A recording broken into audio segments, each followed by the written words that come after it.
you may think you have Lyme disease.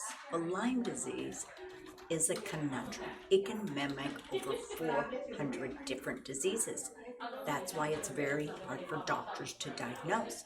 But Lyme disease is vastly growing because one, we think you can only get Lyme disease from a tick, but actually Lyme disease is an STD, a sexually transmitted disease. Third of all, it's very difficult to diagnose.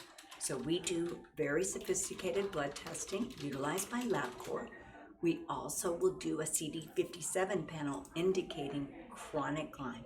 The other thing we do is we have very specialized labs that look for Lyme testing specifically.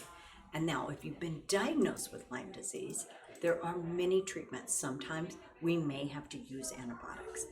Then sometimes, if it's chronic Lyme disease, we may have to do other treatments.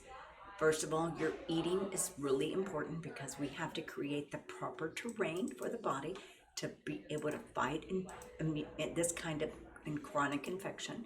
We may have to do immune enhancing treatments.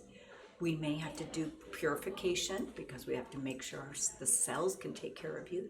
And then we may use something like IV ozone, ultraviolet blood irradiation, and with ozone we may do endolaser.